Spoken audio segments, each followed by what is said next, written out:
The following segment is sponsored by ScottsMiracle-Gro. Summer is just around the corner, and it's the time of year when homeowners across the country start to plan, prep, and plant in the yard. But with drought conditions returning in many parts of the country, it can be difficult to create lush outdoor spaces while being mindful of the environment and water conservation efforts. Joining us now with some tips to help are experts from ScottsMiracle-Gro, Amy Enfield and Matthew Koch. So great to see you guys. Thanks for joining us. Thanks for having us. Absolutely. All right. Well, this is very topical this time of year. People are getting out there enjoying the great weather. And Matthew, with drought conditions predicted to return, though, and maybe even intensify, what are some things that people should be thinking about as they start prepping their yard for summer? So I think there are three major tips that any homeowner can execute on that will help their lawns get ready for droughty conditions. First is to feed your lawn.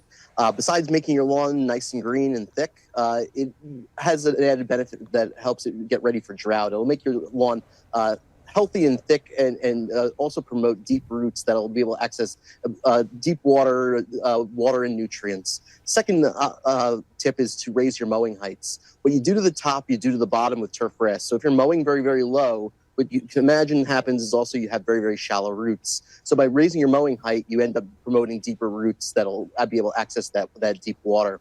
And the final tip is to use what Mother Nature gives you. So if you're one of these people that does opt to irrigate, timing your irrigation cycles between your rainfall events is the appropriate guidance. And if you're not someone that irrigates, by feeding your lawn and by following these tips, you actually will make your lawn healthy. And then when it does go dormant during drought, it will recover when droughty conditions are alleviated. Love that. Okay, well, those are some very good tips right there. And Amy, when it comes to gardening, how can we maintain a living outdoor space while conserving water?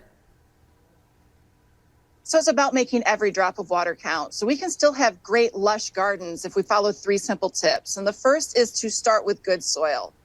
So we want to make sure that we're adding organic matter into our garden beds using things like Miracle-Gro garden soil. And what that does is it improves the soil structure of our existing soil so that when we water or we do get rainfall, the water better infiltrates into the soil and is held around the roots where the plants really need it. The second is once everything's planted for this season, we want to make sure that we're mulching our garden beds. Putting down a nice thick layer of mulch around all of our plants not only makes the beds look nice and finished and aesthetically pleasing for the year, it also does a really important thing, and that helps keep moisture in the soil. And by putting moisture in the soil, you don't have to water as frequently and the plants have it when they need it. And the third is if we do find ourselves having to water, we want to be smart about how we water. And we do that by making sure that we're directing the water to the base of the plants near the roots where it's actually needed. I like to personally put drip soaker hoses in my landscape beds and then put the mulch on top of it because that's a great way to control where the water goes and keep it right where it's needed. Love that. Okay, well, both of you guys just have so many great tips right there. For me, who's just attempting to have that green thumb, this is super helpful. I've been taking notes. Where can folks go for more information? So we have some great tips, tricks, resources on our website. It's www.scottsmiraclegro.com. Incredible. Thank you again both for being on. Great to see you. Thank you. You.